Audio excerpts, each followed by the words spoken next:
ሁለት አካላት አይተኩም። በላይ እግዚአብሔር በታች ድንግል ማርያም ምትክ የላቸውም። አርሴማ ትተካለች፣ አንቺ አንቀላፍተሽ ነው እንጂ።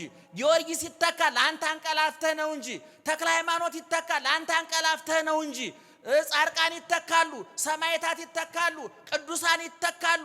እድሉ ዝግ አይደለም፣ ክፍት ነው። የአብርሃም አምላክ፣ የይስሐቅ አምላክ፣ የያዕቆብ አምላክ ዛሬም አብርሃም ቤት እንደገባው ሳራ ቤት እንደገባው አንተ አንቺ እኔ ቤት ለመግባት ከበር ቆሞ ያንኳኳል። የማይተካው ቅድም እንዳልኳችሁ እግዚአብሔር አይተካም፣ ምትክ አልባ ነው። በአንጻሩ ደግሞ የማትተካው ማናት? እመቤታችን አትተካም። ምክንያቱም እግዚአብሔር ሁለተኛ ስለማይወለድ ማለት። በድንግልና መውለድ አንድ ዱብዳ ነው። ለእመቤታችን ደግሞ ለመላው ዓለም ለዓለም በጠቅላላ ምእመናን አትፍሩ፣ አትሸበሩ፣ አትደንግጡ። ሌሊቱ አልፎ ቀን ይመጣል። ሐዘኑ አልፎ ደስታ ይመጣል። ኪሳራው አልፎ ትርፍ ይመጣል። ሞቱ አቁሞ ሕይወት ይመጣል። እንባችሁ ይታበሳል፣ ጥያቄያችሁ ይመለሳል፣ ቁስላችሁ ይፈወሳል፣ እስራታችሁ ይፈታል። ሁሉም ነገር በጊዜ ይሆናልና አትፍሩ። ሰማይ ዙፋኑ ምድር የእግሩ መረገጫ የሆነችለት እግዚአብሔር አሁን በሶስት ክንድ ከስንዝር ትንሽዬ ወጣት ሕፃን የ15 ዓመት ብላቴና ማህፀን ሊወሰን ነው። እናንተ ለ13 ደቂቃ ያህል ጆሮአችሁን ክፈቱ። ጊዜውን አሳጥራለሁ። በየጊዜው በየቦታው የሚያስተምረን አምላካችን አባታችን እግዚአብሔር በድጋሚ ክብርና ምስጋና ይግባው። እናንተ የምትሰሙት እኛ የምንናገረው አይንሳችሁ እግዚአብሔር። በጣም አጭር ነገር ለመናገር እንደምታውቁት ነገ ታላቁ መልአክ ቅዱስ ገብርኤል የሚታሰብበት ቀን ነው። እንዲህ አይነት በዓላት ስናከብር ዋናው የምስጋናውን አይነታ የሚጠጣው እፍታውን የሚበላው የምስጋና ውሃ ልክና መሰረት መደምደሚያና ጉልላት ትናንት ንጉሥ የነበረ ዛሬም መንግስቱ ያልተሻረ ለዘላለም በመንግስቱ ሽረት በባህሪው ልፈት የሌለበት ቅድመ ዓለም ንጉሥ የነበረ በዘመናት መካከል ንጉሥ የሆነ ዘመንንም አሳልፎ ንጉሥ የሚሆን በጊዜ በቦታ በሁኔታ የማይለወጥ ፍቅሩ የማይቀዘቅዝ ጥላቻ ፍቅሩን የማይቀላቀልበት ትናንት የወደደን አሁንም እየወደደን ያለ በጣም በእርግጠኝነት አፋችንን ሞልተን የምንመሰክረው ነገም የሚወደን አባታችንም አምላካችንም እግዚአብሔር ትናንትናም ንጉሥ ነው ይነግሳል፣ ዛሬም ንጉሥ ነው ይነግሳል፣ ለዘላለም ነግሶ ይኖራል።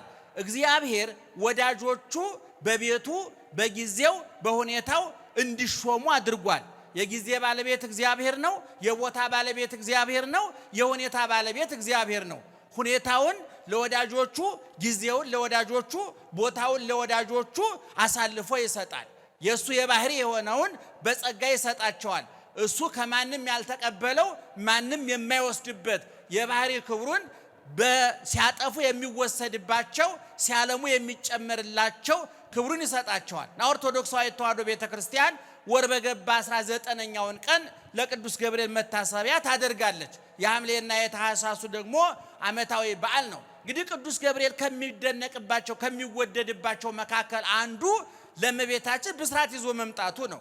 በዚህ በሉቃስ ወንጌል ምዕራፍ 1 ከቁጥር 26 ጀምሮ ስታነቡ ወንጌላዊ ሉቃስ ሐዲስ ኪዳን ምን ማለት እንደሆነ የት እንደተጀመረ ማን እንደጀመረው መነሻ ሐሳቡን ስረ ነገሩን በሚገባ ጽፎልናል።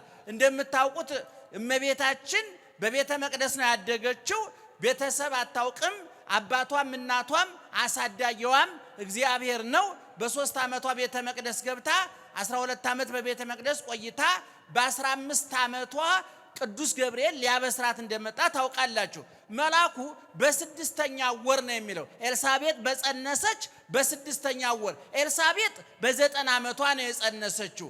ምናልባት በሰብአዊ አስተሳሰብ በሳይንሳዊ መመዘኛ በተፈጥሯዊ ሕግ ሊደረግ የማይችል ሊፈጸም የማይችል ሙቀት ልምላሜ ከተለያት በኋላ ነገሮች ሁሉ አክትመዋል አብቅተዋል ተብሎ እንኳን ሌላው ራሷ በራሷ ተስፋ ቆርጣ ባሏ በሷ ቆርጦ ሚስቴ ሙቀት ልምላሜ ተለይቷታል፣ የሴትነት ወጉ ቀርቶባታል፣ ስለዚህ መጽነስ አትችልም ብሎ ባሏ በሷ ተስፋ ቆርጦ የተከራከረባት እሷን በራሷ ተስፋ ቆርጣ አለቀልኝ አበቃልኝ አለችው ኤልሳቤጥ በ90 ዓመቷ ጸንሳ ጽንሴን ለማንም አልናገርም አሁን ብናገር ማን ያምነኛል የበላችው ነገር ቢኖር እንጂ ጸንሳ ነው ብሎ የሚያምነኝ የለም ብላ እሷና ቅዱስ ገብርኤል እግዚአብሔር የሚያውቁት ምስጢር ነበረ ለ5 ወር የተሰወረ በ6ኛው ወር ቅዱስ ገብርኤል ወደ እመቤታችን መጥቶ ሊያበስራት ሲመጣ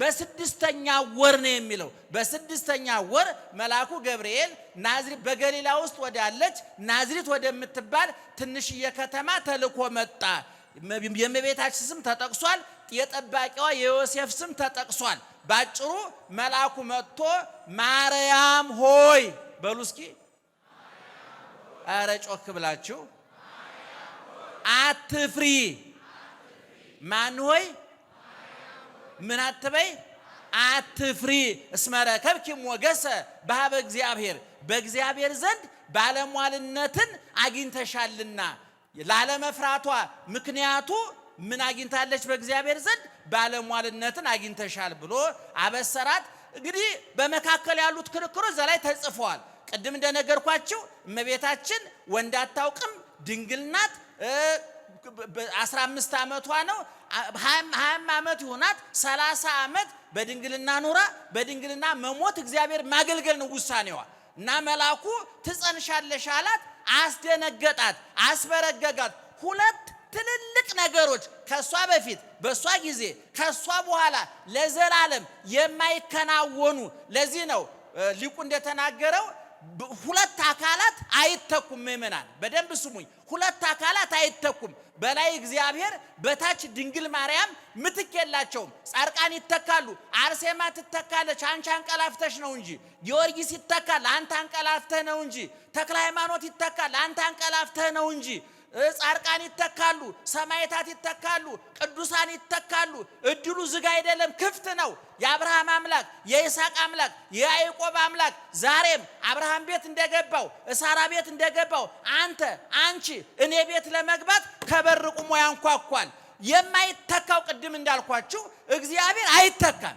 ምትክ አልባ ነው በአንጻሩ ደግሞ የማትተካው ማናት አረ ንገሩኝ የማትተካው ማናት እመቤታችን አትተካም ምክንያቱም እግዚአብሔር ሁለተኛ ስለማይወለድ ማለት ነው እና መልአኩ መጥቶ ሲነግራት ሁለት አስደንጋጭ ንግግሮች የተናገራት ሁለት አንደኛ ለመውለድ ባል ያስፈልጋል ሚስት ያስፈልጋል መውለድ ማለት የሁለት ተቃራኒ ጾታዎች የመንፈስ የሐሳብ የስሜት ውህደት ያስፈልጋል ከወንዱ ዘር ያስፈልጋል ከሴቷ ማህፀን ያስፈልጋል በሁለቱ ጥምረት ነው ሰው የሚገኘው ሁለተኛ ይወለዳል የተባለው እግዚአብሔር ነው በድንግልና መውለድ አንድ ዱብዳ ነው ለእመቤታችን ነው ለመላው ዓለም በጠቅላላ ሁለተኛ የሚወለደው ማን ነው እግዚአብሔር ነው ይሄንን አሜን ብሎ ለመቀበል ከባድ ነው ምእመናን ስለዚህ እመቤታችን አልተቀበለችም ሔዋን ከገነት ያስባረረችን በዚህ በመደንገጧ ነው የምድርና የሰማይ ንግስት ሆይ ሰላም ላንቺ ይሁን ብሎ እጅ ሲነሳ ሰይጣን ኪዳነ ወልድ ክፍለ መዝገበ ቃላት ላይ ምን ነው ደስ ፈቀረ ነው እንዴ አለች እመቤታችን ትጸንሻለሽ ተወልጃለሽ የምትወልጂውም ስሙን ኢየሱስ ትይዋለሽ እሱም የእግዚአብሔር ልጅ ይባላል አምላኩ አባቱ የዳዊትን ዙፋን ያወርሰዋል ለያዕቆብ ቤት ለዘላለም ይነግሳል ለመንግስቱ ፍጻሜ የለውም ብሎ ነገራት እፎኑ ይከውነኒ እንዘ ያምር በሴ ወንድ ሳላውቅ ይሄ እንዴት ይደረግልኛል ብላ ተከራከረች ቅድም ነግሬያቸዋለሁ ሁለት አዳዲስ ነገሮች ናቸው የተነገሩት አንደኛ በምን መውለድ ጮክ ብላችሁ ንገሩ በምን መውለድ በድንግልና መውለድ ሁለተኛ ማን ነው የሚወለደው እግዚአብሔር ነው እግዚአብሔር ቅድመ ዓለም የነበረ የማይሾም የማይሻር የማይወጣ የማይወርድ የማይቀንስ የማይጨምር ሿሚ ሰጭ የሌለው ሰጭ እንጂ የማይቀበል የሚሾም እንጂ የማይሾሙት ከፍ የሚያረግ እንጂ ከፍ የማያደርጉት ዓለም ሳይፈጠር ንጉስ ነበር የተባለው እግዚአብሔር ነው ሊወለድ ያለው ሰማይ ዙፋኑ ምድር የእግሩ መረገጫ የሆነችለት በነጩ ዙፋን ላይ ተቀምጦ ለዘላለም የነገሰው በኖህ ጊዜ ፍልውሃ ያዘነበው በሰዶም በገሞራ እሳት ያዘነበው ፈርዖንን ከነሰራዊቱ በኤርትራ ባህር ያሰጠመው የኢያሪኮን ግንብ በዝማሬ ያፈረሰው ለዳንኤል አንበሳ ያሰገደው ለናናንያ ለናዛሪያ እሳት ያበረደው ለነ ኤልያስ ሰማይ የለጎመው እሳት ያዘነመው ያ ኃያሉ እግዚአብሔር ረቂቅ ነው የተባለው ስውር ነው የተባለው መኖሪያውን ጨለማ ያደርጋል ተብሎ የተነገረለት የማይመረመር የማይታወቅ ቢመረምር እንጂ የማይመረምሩት ቢያራቅቅ እንጂ የማይራቀቁበት ቢሾም እንጂ የማይሾሙት ቢሰጥ እንጂ የማይሰጡት እግዚአብሔር አሁን በአንዲት በ15 ዓመት ብላቴና ማህፀን ሊወሰን ነው። ሰማይ ዙፋኑ ምድር የእግሩ መረገጫ የሆነችለት እግዚአብሔር አሁን በ3 ክንድ ከስንዝር ትንሽዬ ወጣት ሕፃን የ15 ዓመት ብላቴና ማህፀን ሊወሰን ነው። ይሄ ድንቅ ነው። ይሄ ተአምር ነው። ይሄ አልነበረም በፊት በሷ ጊዜም ከሷ ውጭ አልተደረገም። ከዛ በኋላ ለዘላለም አይደገምም። ከዛ በኋላ እንግዲህ ክርክር ተደረገ። እመቤታችን ገትራ ተከራከረች። እውነቱን ለመናገር ቅዱስ ገብርኤል መልሱ አለቀበት። ዘካርያስ ጋር ሲከራከሩ እኔ አሁን እግዚአብሔር ልኮኝ ነው የነገርኩ ይሄን ነገር አልቀበልም ካልክ ለ9 ወር አፍ ይዘጋ ብሎ እንደ በር ነው አፉን ዘግቶት ሄደው ወገኖቻችን። እመቤታችንን ግን አላደረገም። ምክንያቱም እመቤታችን ምክንያታዊት ናት። አንደኛ በድንግልና መውለድ አልተደረገም ከሷ በፊት። ሁለተኛ እግዚአብሔርን የወለደ የለም ከሷ በፊት። ዘካርያስ ግን ሳራ በ90 ዓመቷ እንደወለደች አብርሃም በ100 ዓመቱ እንደወለደ መጽሐፉ ሲተርክ የነበረ ካህን ነው። ሳያስተውል ቀርቶ ነው። አዲስ ነገር አልነበረም የዘካርያስና የኤልሳቤጥ። የእመቤታችን ግን አዲስ ስለነበረ መልአኩ ምን አለ? እኔም እንዳንቺው ተልኬ ነው የመጣሁት። ዝርዝር ጉዳዩን አላውቆም ያላት ይመስለኛል እውነቱን ለመናገር። ነገር ግን ለእግዚአብሔር አረ ጮክ በሉ ምን የለም የሚሳነው የለም። በዚህን ጊዜ ድንግል ማርያምና እግዚአብሔር ቅዱስ ገብርኤል ተግባቡ። እሱም እግዚአብሔርን ያውቀዋል፣ እሷም እግዚአብሔርን ታውቀዋለች። ለእግዚአብሔር የሚሳነው ነገር አለ የለም። ስለዚህ ምን አለች? ነየ አመተ እግዚአብሔር ይኩነኒ በከመ ትቤለኒ፣ እነሆ የእግዚአብሔር ባሪያ በፊትህ አለሁኝ እንደ ቃልህ ይደረግልኝ። የቅዱስ ገብርኤልና የእመቤታችን ውይይት የአንድ መልአክና የአንድ ሴት ውይይት አድርጎ መውሰድ አይገባም። ይሄ የመልአኩና የእመቤታችን ውይይት ዓለም ብርሃን ይሁን ተብሎ ከተፈጠረበት ፀሐይ፣ ጨረቃ፣ ከዋክብት፣ አዝሪት፣ አትክልት፣ እጽዋት ከተፈጠሩበት ሰማይ ከተዘረጋበት ምድር ከተዘረጋችበት ውቅያኖስ ከተፈጠረበት የበለጠ አዲስ ቃል መጣ። ዘመኑ ታደሰ፣ ተለወጠ። የጥሉ ግድግዳ ተናደ፣ መጋረጃው ተቀደደ። ሞት በሕይወት፣ መቃብር በትንሣኤ፣ ሐዘን በደስታ፣ ጉድለት በሙላት ተተካ። በእመቤታችን እሺ ባይነት ይሁንልኝ ስትል ዓለም በጠቅላላ ይሁንልኝ ብሎ በእሷ በኩል ተወክሎ መልስ ሰጠ። እሷ ማንን ጸነሰች? እግዚአብሔርን ጸነሰች። እና መልአኩ መጥቶ ያላት አትፍሪ ነው። ምእመናን አትፍሩ፣ አትሸበሩ፣ አትደንግጡ። ሌሊቱ አልፎ ቀን ይመጣል። ክረምቱ አልፎ በጋ ይመጣል። ሐዘኑ አልፎ ደስታ ይመጣል። ኪሳራው አልፎ ትርፍ ይመጣል። ሞቱ አቁሞ ሕይወት ይመጣል። መቃብር ተዘግቶ ትንሣኤ ይታወጃል። እንባችሁ ይታበሳል። ጥያቄያችሁ ይመለሳል። ቁስላችሁ ይፈወሳል። እስራታችሁ ይፈታል። ሁሉም ነገር በጊዜ ይሆናልና አትፍሩ፣ አንፍራ።